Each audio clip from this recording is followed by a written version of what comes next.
다 같이 사도신경으로 2022년 4월 30일 새벽 예배를 드리시겠습니다.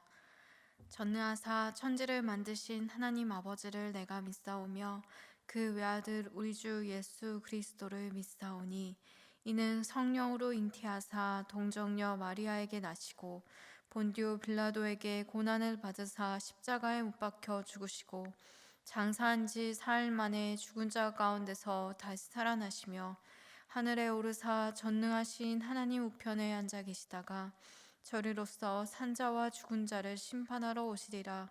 성령을 믿사오며 거룩한 공회와 성도가 서로 교통하는 것과 죄를 사하여 주시는 것과 몸이 다시 사는 것과 영원히 사는 것을 믿사옵나이다. 아멘.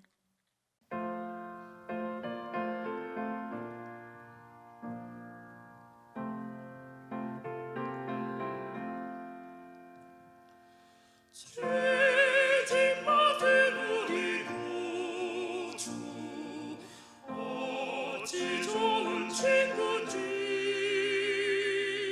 걱정 계신 무거운 짐 우리 주께 맡기세 주께 고함 없는 거라 받을 받지 못하네 사람들이 어찌하여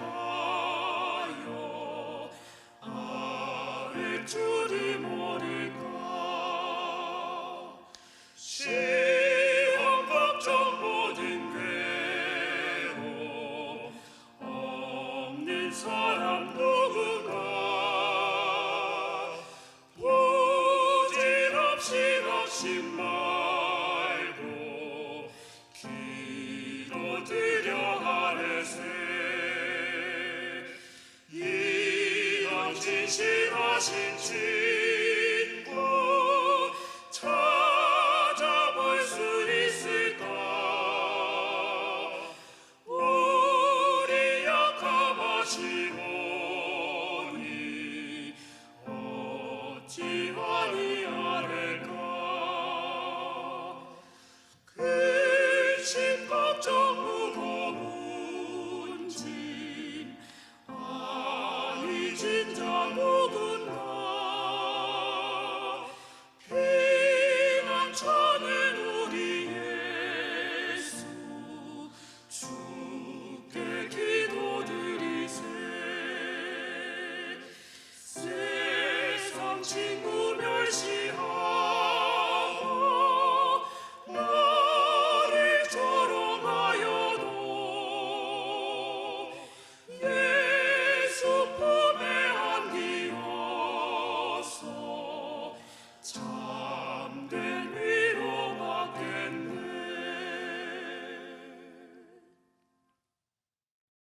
오늘 우리에게 주시는 하나님의 말씀은 시편 81편 1절부터 16절 말씀입니다.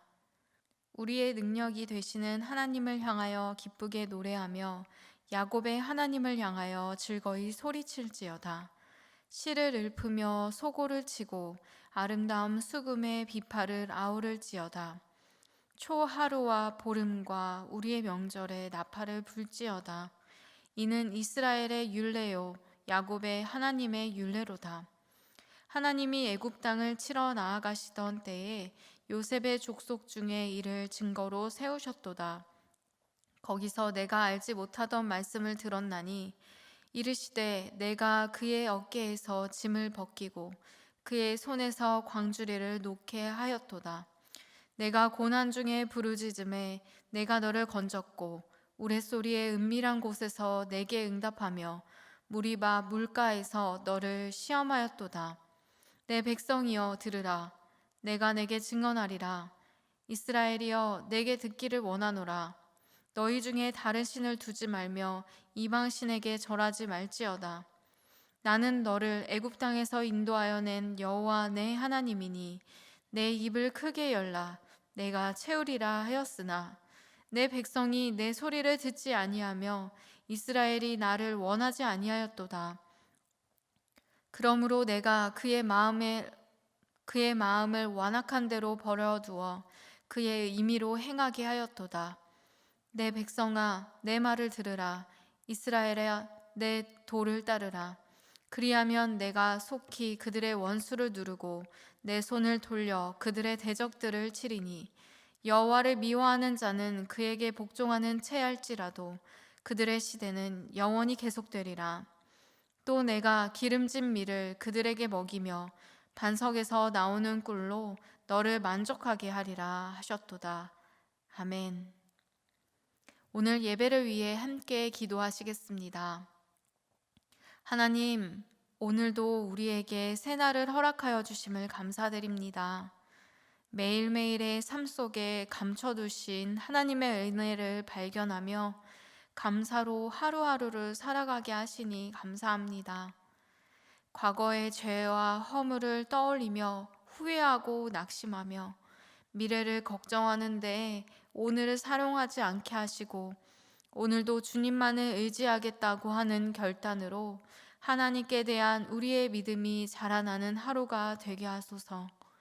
오늘 예배를 위해 예물을 드린 손길 위에도 주님 축복을 더하여 주시고 우리를 만족하게 하시는 하나님의 은혜를 경험하는 우리 모두가 되게 하소서. 우리를 사랑하셔서 생명을 주신 예수 그리스도의 이름으로 기도드렸습니다. 아멘. 할렐루야. 오늘도 살아서 우리의 삶을 변화시키는 하나님의 은혜가 이 예배의 자리 가운데 함께 하시기를 주님의 이름으로 축복합니다. 오늘 본문인 시편 81편은 유대인들의 새해인 7월 1일 초막절이나 월삭 때 불려졌던 찬양입니다. 우리나라 달력으로 생각하면 1월 1일과 또 매월 1일에 불려졌던 찬양이었던 거죠. 그리고 3절에 보름이라는 단어가 사용된 것을 봐서는 유대력으로 7월 15일에도 불렸던 찬양입니다. 그건 우리나라 절기로 생각해 본다면 구정이 될 수도 있겠다는 생각이 들었습니다. 그러니까 새로운 새해가 시작되고 새로운 달이 시작되는 날에 예배를 드리면서 불렀던 찬양이 바로 시편 81편입니다. 새로운 마음으로 새로운 시간을 시작할 때 우리는 어떤 마음으로 예배해야 할까요? 오늘 이 시간을 통해 1년의 3분의 1을 마치고 새로운 마음으로 5월을 시작하는 우리들에게 주님께서 주시는 말씀은 무엇인지 귀담아 듣는 시간이 되기를 원합니다. 새해, 새로운 날을 시작하면서 가장 먼저 우리는 능력이 되신 하나님을 향해야 합니다. 새로운 일들을 만나면 의욕이 생기기도 하고 기대되기도 하지만 한편으로는 긴장이 되기도 하고 떨리기도 하죠. 그때 우리는 우리의 힘이 되신 하나님을 바라보는 것입니다. 하나님께서 새롭게 두신 이 직장, 이 상황에서 새롭게 시작하는 한 해, 한 달을 주님께 맡겨드리며 주님을 의지하겠다고 주님의 이름을 찬양하는 것이죠. 공교롭게도 내일이 5월의 첫 달, 월상 예배가 있는 날입니다. 오늘 말씀을 직접 순종함으로 옮겨볼 수 있는 좋은 날인 것 같아요.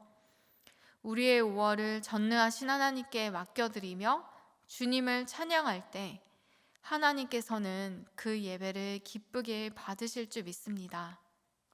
어떤 일이 일어날지 몰라 떨리고 불안해하고 긴장되는 그 마음을 아버지께 맡기는 예배이니까요.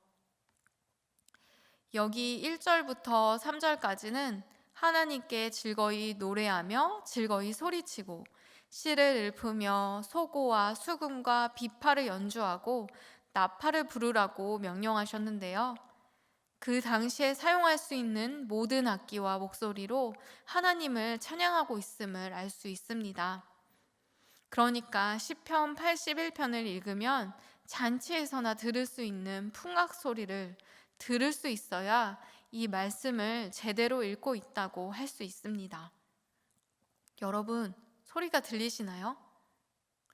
이렇게 우리의 모든 시작의 순간에 예배를 드리라고 하시는 하나님의 말씀은 갑자기 과거로 우리를 데려갑니다. 6절에서 7절 말씀인데요. 이르시되 내가 그의 어깨에서 짐을 벗기고 그의 손에서 광주리를 놓게 하였도다. 내가 고난 중에 부르짖음에 내가 너를 건졌고 우레소리의 은밀한 곳에서 내게 응답하며 무리바 물가에서 너를 시험하였도다. 과거에 하나님께서 어떻게 이스라엘 백성들을 애굽에서 건져내셨는지를 상기시키고 있습니다. 짐을 벗기고 광주리를 놓게 하시고 건져주시고 응답하셨다. 한마디로 말하면 구원하셨다라고 할 수 있죠. 맞아요. 새로운 해, 새로운 달을 시작하면서 우리가 지나온 세월들을 돌이켜보면 하나님께서 우리의 힘과 능력이신 것을 금세 발견할 수 있습니다. 죄악 가운데 힘들어하고 있을 때 하나님은 그 죄의 멍에를 벗겨주셨고요. 병들어서 아파서 신음하고 있을 때 병의 광주리를 내려놓게 하셨습니다. 저희가 정말 모든 소망을 잃고 신음하며 주님을 찾을 때 하나님께서는 우리를 건져주시고 은밀한 곳에서 우리를 만나주셨던 것을 여러분도 모두 경험하셨을 것입니다. 그래서 새로운 해를 맞이하고 새로운 달을 맞이할 때 우리가 받았던 은혜를 기억하는 것은 새로운 시간을 소망으로 나아갈 수 있게 합니다. 그래서 아삽은 81편에서 과거에 우리 삶에 일하셨던 하나님을 찬양했던 것이죠. 그런데 여기 7절 마지막에 무리바 물가에서 너를 시험하셨다고 하는 말씀은 은혜를 누렸던 그 시간뿐 아니라 우리가 하나님과 세상 가운데 갈등하던 시간들도 떠올리게 하는 말씀입니다. 아, 맞아. 그때 하나님을 신뢰하지 못하고 불평했었지. 하나님을 의지하지 못했었지 하면서 실패의 경험까지도 상기를 시키고 있습니다. 그리고 다시 하나님께서 이스라엘 백성에게 가장 원하시는 일 한 가지가 무엇인지에 대해서 말씀하십니다. 8절 말씀입니다. 내 백성이여 들으라. 내가 내게 증언하리라. 이스라엘이여 내게 듣기를 원하노라. 여기서 눈여겨봐야 할 것은 하나님의 말씀을 듣는 것뿐만 아니라 하나님께서도 우리로부터 듣기 원하신다는 거예요. 하나님을 향해 우리를 구원해 달라고 부르짖는 자들이 되기를 원하시는 것이죠. 듣고 말하는 것을 한 단어로 줄이면 소통이라고 할 수 있죠. 최초의 인류인 아담과 하와가 죄를 짓기 전에 하나님께서는 그들과 에덴 동산을 거니시며 이야기를 나누셨던 것을 기억합니다. 그것이 하나님께서 우리에게 가장 원하시는 일이라고 할 수 있습니다. 여러분, 옆에 있는 분의 말을 들으려면 어떻게 해야 하나요? 큰 소리로 이야기하면 멀리서도 들을 수 있겠지만 기본적으로 화자의 말을 들으려면 화자에게 가까이 나아가야 합니다. 그리고 화자를 바라보아야 하죠. 음성은 들리는 말뿐 아니라 뉘앙스, 분위기를 잘 파악해야지 정말로 그 사람이 말하고자 하는 것이 무엇인지 알 수 있기 때문입니다. 하나님께서도 그렇게 이스라엘 백성에게 그리고 오늘 우리들에게 하고 싶어 하시는 말씀이 있었습니다. 9절과 10절입니다. 너희 중에 다른 신을 두지 말며 이방 신에게 절하지 말지어다. 나는 너를 애굽 땅에서 인도하여 낸 여호와 내 하나님이니 내 입을 크게 열라. 내가 채우리라 하였으나. 2번 반복해서 다른 언어로 표현되었지만 우상을 섬기지 말라는 것입니다. 하나님이 아닌 다른 것을 의지하지 말라는 것이죠. 그렇게 얘기하면 대부분의 성도님들은 나는 절에 가거나 모스크에 가지 않는데 우상을 섬기거나 절하지 않으니 난 하나님의 말씀을 잘 듣는 사람이구나 라고 생각할지 모르겠습니다. 그런데 10절 말씀은 이렇게 말씀하십니다. 내 입을 크게 열라. 내가 채우리라. 이 말씀은 무엇입니까? 우상들이 아닌 하나님께만 입을 열라는 뜻입니다. 그것도 크게 말이죠. 이 말씀에서 둥지 안에서 어미새에게 입을 벌리면서 밥을 달라고 하는 아기 새의 모습이 떠올랐습니다. 태어난 지 얼마 되지 않은 아기 새는 오로지 어미새에게만 의지할 수밖에 없는데요. 둥지인 집은 아주 높은 곳에 있고 자신은 날 수가 없으니까요. 그래서 어미새가 물어다 주는 먹이에만 의존할 수밖에 없습니다. 그래서 매일 어미새가 오는 것만 기다리고 있죠. 그때 입을 크게 벌리지 않으면 어떻게 될까요? 자라나지 않습니다. 성장할 수가 없죠. 충분한 영양 공급이 되지 않으니 자라나지 못하고 나중에 어미새가 나는 법을 알려주려고 해도 힘이 없어서 금방 바닥에 떨어지고 맙니다. 나는 능력은 어미새이신 하나님에게만 있습니다. 그래서 하나님께서는 어떠한 상황에서도 모든 것을 채울 수 있는 나를 의지하라고 말씀하고 계신 것이죠. 어떤 사람이 영성이 좋다, 또 신앙이 좋다라고 할 때 우리는 무엇을 봅니까? 기쁘고 즐거울 때나 어렵고 힘든 상황에서도 하나님을 의지하는지 안 하는지 우리도 다른 사람들을 보며 생각하지 않습니까? 하나님께서도 우리가 아기새처럼 주님만을 의지하며 입을 크게 열라고 하시는 것입니다. 그것이 바로 우상을 섬기지 말라는 말씀과도 일맥상통합니다. 하나님 외에는 다른 어떤 것에도 만족을 찾을 수 없다고 하는 것이기 때문입니다. 부모가 아이들을 먹일 때도 입을 크게 벌려서 부모가 주는 음식을 주는 족족 잘 받아먹는 아이가 있습니다. 그런가 하면 편식을 해서 자신이 싫어하는 음식이 보이면 입을 굳게 닫고 먹지 않겠다고 하는 아이가 있습니다. 그러면 영양의 불균형이 생겨서 피부가 거칠어질 수도 있고 더 클 수 있는 키가 크지 못하기도 합니다. 특히 아이가 아파서 약을 먹일 때면 더 심해지죠. 딸기맛, 포도맛, 향을 가미하고 달게 만들어도 아이들은 어쩜 그렇게 그게 약인 걸 알고 안 먹으려고 하는지요. 그런 병이 제때 낫지 못하고 더 오랫동안 병이 지속되는 것을 봅니다. 하나님의 마음도 그러하시다는 것을 알게 됩니다. 하나님께서 우리의 인생에 달고 맛있는 것을 주실 때도 있고 쓰고 쉰 고통의 시간을 주실 때도 있지만 하나님 아버지를 신뢰하는 마음으로 입을 크게 열고 받아 먹기를 원하신다는 것을 우리는 알 수 있습니다. 그것이 자녀인 우리를 사랑하시는 하나님 아버지의 마음인 것이죠. 우리를 사랑하시는 하나님 아버지께서 우리에게 가장 좋은 것을 채워주신다는 믿음을 갖고 있다면 그분의 음성을 듣고 하나님을 향하여 입을 크게 벌릴 것입니다. 그러나 이스라엘 백성들은 그렇게 하지 않았습니다. 하나님의 말씀을 귀담아 듣지도 않고 마음이 완악해져서 자기들이 하고 싶은 대로 행했다고 11절과 12절에서 말씀하고 있습니다. 내 백성이 내 소리를 듣지 아니하며 이스라엘이 나를 원하지 아니하였도다. 그러므로 내가 그 마음에 완악한 대로 버려두어 그의 임의대로 행하게 하였도다. 하나님께서 듣지 않았다는 것은 동시에 하나님께 가까이 나아가지 않았다는 것입니다.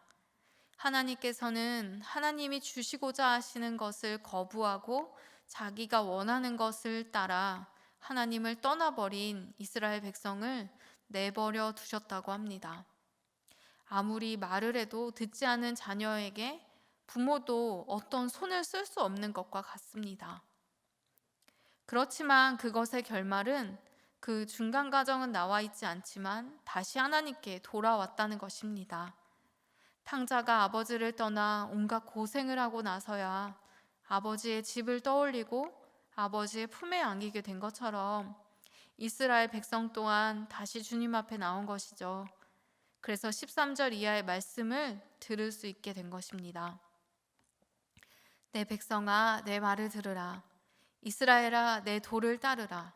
그리하면 내가 속히 그들의 원수를 누르고 내 손을 돌려 그들의 대적을 치리니 여호와를 미워하는 자는 그에게 복종하는 채할지라도 그들의 시대는 영원히 계속되리라. 또 내가 기름진 밀을 그들에게 먹이며 반석에서 나오는 꿀로 너를 만족하게 하리라 하셨도다. 그래서 하나님께서는 새로운 한 해, 새로운 달을 시작하는 하나님의 백성, 하나님의 자녀들에게 말씀하십니다. 그때도 너희가 다시 돌아왔을 때처럼 내 말을 들으렴, 내 길을 따라와라 하시는 것이죠. 그리고 하나님의 말씀을 듣는다면 새로운 시작을 하려는 우리들에게 두려움을 주는 원수들과 대적들을 주님께서 물리쳐 주시겠다고 약속하십니다. 또 기름진 밀과 토종 꿀로 우리를 먹이실 것이라고 하십니다. 유진 피터슨 목사님이 쓰신 메시지 성경을 보니까 이 부분을 각 구워낸 빵에 버터와 천연꿀을 발라서 마음껏 먹게 될 것이라고 표현했더라고요. 한국식으로 하면 갓 지은 밥에 김치와 불고기, 갈비를 마음껏 먹게 될 것이라고 표현할 수 있겠죠. 우리 하나님은요, 다윗이 시편 23편 5절에서 노래했듯이 원수의 눈 앞에서 우리에게 진수성찬을 차려주시며 넉넉히 잔을 채워주시는 우리의 아버지이십니다. 하나님을 내 삶의 주인 삼고 주님이 가시는 길이 광야이든 골짜기이든 그분을 따라간다면 결국 그렇게 우리를 채워주실 것이라는 것이죠. 여러분, 새로운 달을 맞이하며 새 마음으로 하나님을 더욱더 의지해 보시지 않으시렵니까? 세상의 어떤 것에 입 벌리지 않고 오직 하나님 아버지께만 입을 크게 벌려서 새로운 달에도 채우실 하나님을 신뢰해 보지 않으시겠습니까? 그것이 지금 나에게는 고난과 역경, 슬픔이라고 할지라도 결국에는 하나님께서 우리를 푸른 초장과 실만한 물가로 인도하시며 진수성찬을 차려주실 것이기 때문입니다. 오늘도 그리고 내일부터 시작되는 5월도 그렇게 우리를 채우시며 먹이시는 하나님을 신뢰하며 주님께 나아가는 저와 여러분 모두가 되기를 주님의 이름으로 축복합니다. 함께 주님이 가르쳐 주신 기도로 예배를 마치겠습니다. 하늘에 계신 우리 아버지여, 이름이 거룩히 여김을 받으시오며 나라가 임하시오며 뜻이 하늘에서 이루어진 것 같이 땅에서도 이루어지이다. 오늘 우리에게 일용할 양식을 주시옵고 우리가 우리에게 죄 지은 자를 사하여 준 것 같이 우리의 죄를 사하여 주시옵고 우리를 시험에 들게 하지 마시옵고 다만 악에서 구하시옵소서. 나라와 권세와 영광이 아버지께 영원히 있사옵나이다. 아멘.